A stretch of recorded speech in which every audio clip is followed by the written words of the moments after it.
আপনি আপনার বাবার যোগ্য হতে পারবেন না, কখনো হতে পারেননি। আপনার সেই পার্সোনাল স্কিল নেইও, আপনার মধ্যে সেই ধরনের ক্যারিসমেটিক কোনো অভিজ্ঞতা আপনি স্থাপন করতে পারেন। আসসালামু আলাইকুম, প্রবাস থেকে তানবীর বলছি। তো আমরা প্রবাসীরা যা দেখেছি, যা বুঝতেছি, তার থেকে জনাব তারেক রহমানের কাছে কিছু প্রশ্ন রাখতে চাই। জনাব তারেক রহমান, আপনার যে দল, সেই দলের মধ্যে কয়েকটা বুড়া ধামরা লোক আছে। এই ধামরা লোকরা আমাদের সোশ্যাল মিডিয়াকে আক্রমণ করতেছে, পিনাকিরে আক্রমণ করতেছে, কিকে আক্রমণ করে, ইলিয়াস হোসেনকে আক্রমণ করে। তারা মূল্যায়ন করতে চায় না। তারা পুরো সোশ্যাল মিডিয়ায় যারা কাজ করে, আমাদের দেশের লক্ষ লক্ষ ভাই বোনেরা সোশ্যাল মিডিয়ায় কাজ করে, তারা সেখান থেকে রেমিটেন্স অর্জন করে। প্রত্যেকেই এন্টারপ্রেনার, এক একজন উদ্যোক্তা। তো তাদের বিরুদ্ধে আপনার দলের এই বুড়া ধামরারা খেপেছে, কারণ তারা এলিট সোসাইটির লোক। এই এলিট সোসাইটির লোকেরা আজকে সাধারণ জনগণ আমাদের বিরুদ্ধে তারা দাঁড়িয়ে গেছে। আপনার কাছে প্রশ্ন, জনাব তারেক রহমান, আপনি কি তাদেরকে রিপ্রেজেন্ট করেন? তাদের এই যে কথার দায়ভার কি আপনার কাছে থাকবে? আপনি কি তাদের এই কথার দায়ভার নেবেন? বিরুদ্ধে কি বলবেন, কি অ্যাকশন নেবেন, এটাই জাতিকে প্রকাশ করবেন। আমরা সাধারণ জনগণ যা কিছু তথ্যপত্র নিয়ে 24-এ যারা শহীদ হয়েছে, এই শহীদি তামান্না আসছে সোশ্যাল মিডিয়ার কারণে। আপনারা বাংলাদেশে ক্ষমতায় থাকাকালীন অবস্থায় এমন কোনো প্রাতিষ্ঠানিক কোনো কিছু রেখে যান নাই যেখান থেকে কোনো তথ্যপত্র পেয়ে আমরা নিজেরা শহীদি তামান্না অর্জন করতে পারি, শহীদ হওয়ার জন্য উজ্জীবিত হতে পারি। এমন কোনো কিছু রেখে যেতে পারেননি। তাই সোশ্যাল মিডিয়া দিয়েছে, সোশ্যাল মিডিয়া সত্য কথা দিছে, সোশ্যাল মিডিয়া প্রেরণা দিছে, সোশ্যাল মিডিয়া অনুপ্রেরণা দিছে। তার বিরুদ্ধে আপনার এই বুড়া ধামরারা গেছে।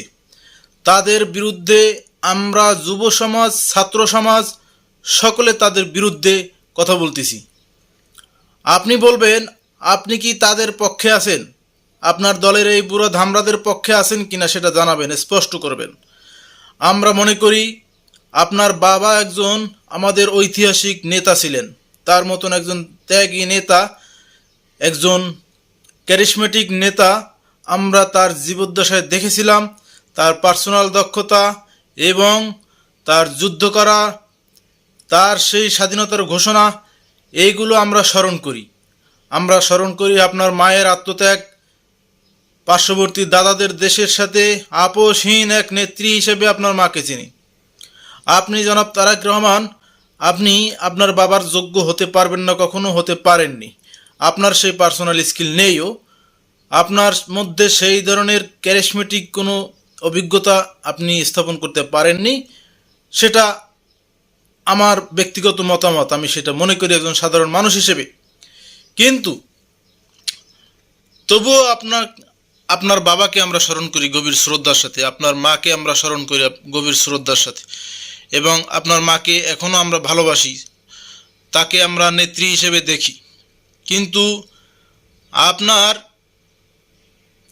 এমন কোনো যোগ্যতা নেই যাতে আপনাকে আমরা ভালোবাসতে পারবো। আপনি সেটা স্থাপন করতে আপনার নিজের উদ্যোগে উদ্যমী হয়ে আপনাকে সেই কাজ করে দেখাতে হবে, যাতে জাতি আপনাকেও আপনার বাবার জায়গায় রাখতে পারে, দেখতে পারে।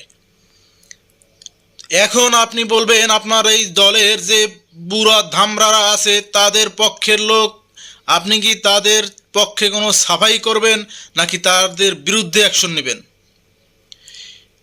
তারা এক একজন হর্তাকর্তা হয়ে প্রভু হতে চাচ্ছে, তারা নিজেদেরকে জনগণের প্রভু মনে করে।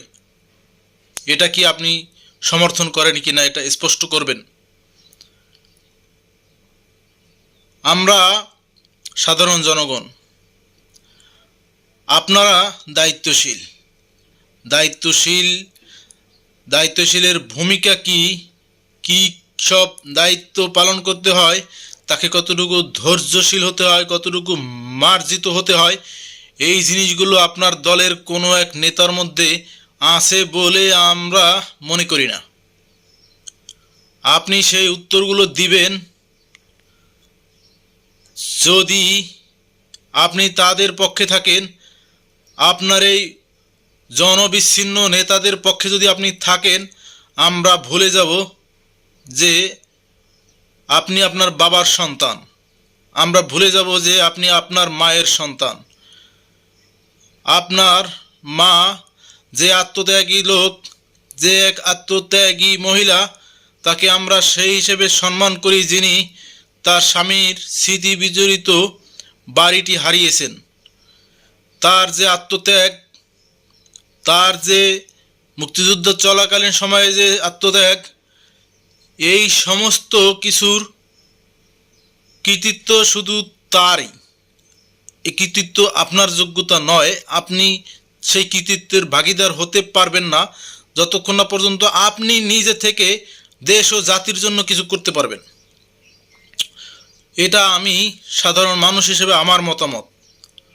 তো আপনি জনগণের সামনে, জাতির সামনে স্পষ্ট করবেন আপনার দলের যে বুড়া ধামরারা আজকে আমাদের সাধারণ মানুষদের বিপক্ষে দাঁড়িয়েছে, তারা সোশ্যাল মিডিয়াকে তাদের প্রতিদ্বন্দ্বী মনে করে, তারা সোশ্যাল মিডিয়াকে নিয়ন্ত্রণ করতে চায়, তারা নিয়ন্ত্রিত মিডিয়া হিসেবে সোশ্যাল মিডিয়াকে ব্যবহার করতে চায়।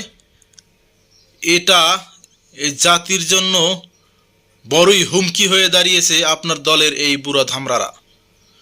এই বুড়োদেরকে বাদ না দিলে আমরা মনে করব আপনার দল সেটি পতিত স্বৈরাচারে পরিণত হয়েছে অল্প কয়েকদিনের মধ্যে। আপনি আপনার দলকে অতীতের কার্যকলাপ মনে করিয়ে দিন। আপনারা তিনবার ক্ষমতায় ছিলেন, আপনাদের অর্জন যা আছে সেটা আপনাদের নয়, সে অর্জন ছিল আপনাদের দায়িত্ব। সাথে যে সমস্ত বদনাম আপনারা কুড়িয়েছেন, যে সমস্ত সুনাম আপনারা ক্ষুণ্ণ করেছেন, সেটা আপনাদের ব্যক্তিগত দায়। আপনাদের প্রত্যেকটা এই উপরস্থ নেতাদের দায়। সেটা আমাদের মতন সাধারণ কর্মীরা ওই দায় নেবে না। কথা লাউড অ্যান্ড ক্লিয়ার। আপনি আশা করি জাতির উদ্দেশ্যে আপনার মতামত দিবেন।